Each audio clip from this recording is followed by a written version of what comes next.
కూటమి ప్రభుత్వం చేపట్టిన ఓ సర్వేలో షాకింగ్ రిజల్ట్ వచ్చింది. ప్రభుత్వం ప్రతిష్టాత్మకంగా అమలు చేస్తున్న వాట్సాప్ గవర్నెన్స్ను కేవలం 20% మంది మాత్రమే వినియోగిస్తున్నారని స్పష్టమైంది. అసలు ఇలాంటి పద్ధతి అంటూ ఒకటి ఉందని ఏజెన్సీ జిల్లా వాసులకు ఏమాత్రం తెలియదని సర్వేలో వెల్లడైంది. వచ్చే ఏడాదిలో అంటే 2026 జనవరి తర్వాత రాష్ట్రంలో అన్ని రకాల సేవలను వాట్సాప్లోనే అందజేయాలనేది ప్రభుత్వం భావిస్తుంది. ఇటువంటి తరుణంలో ఏడాదిగా అమలు చేస్తున్న వాట్సాప్ గవర్నెన్స్పై మెజార్టీ ప్రజలకు ఎటువంటి అవగాహన లేదని ప్రభుత్వ సర్వేలో తేలడం చర్చనీయాంశంగా మారింది అంటున్నారు. కూటమి ప్రభుత్వం అధికారంలోకి వచ్చిన తర్వాత ప్రజలకు వేగవంతమైన సేవలు అందించాలనే ఉద్దేశంతో వాట్సాప్ గవర్నెన్స్ ప్రవేశపెట్టారు.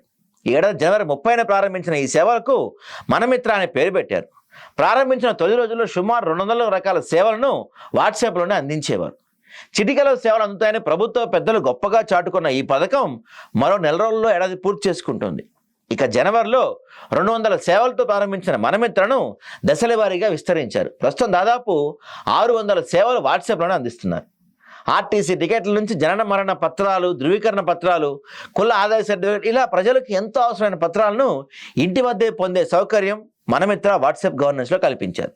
దీనికి ప్రత్యేక ఫోన్ నెంబర్ కూడా ఇచ్చారు. అయితే ఎక్కడ ఏమైందో కానీ వాట్సాప్ గవర్నెన్స్ను ప్రజలు సరిగ్గా వినియోగించలేకపోతున్నారని ప్రభుత్వ సర్వేలో వెల్లడైందని చెప్తున్నారు.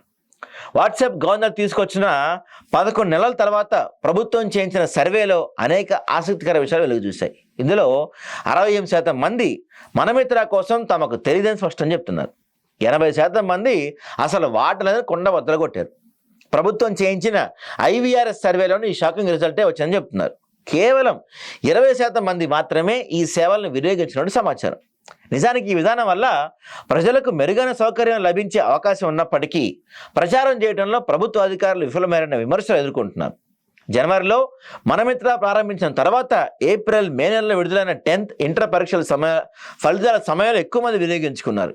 ఆ తర్వాత దీనిపై పెద్దగా ప్రచారం చేయకపోవడంతో ప్రజలు ఎప్పట్లాగానే కార్యాలయాల చుట్టూ తిరుగుతున్నారు. మనమిత్ర ప్రవేశపెట్టిన వెంటనే ఇంటింటికి ఈ సమాచారం చేరవేయాలని ప్రభుత్వం అధికారులకు సూచించింది. అయితే దాదాపు 1.4 కోట్ల కుటుంబాలకు ఈ సమాచారం చేరలేదని ప్రభుత్వ లెక్కలే చెబుతున్నాయి. సుమారు 30,000 మంది ఉద్యోగులు ఈ కార్యక్రమంలో పాల్గొనకపోయినా ప్రభుత్వం కనీసం ప్రశ్నించకపోవటం హైలైట్ ఇక్కడ.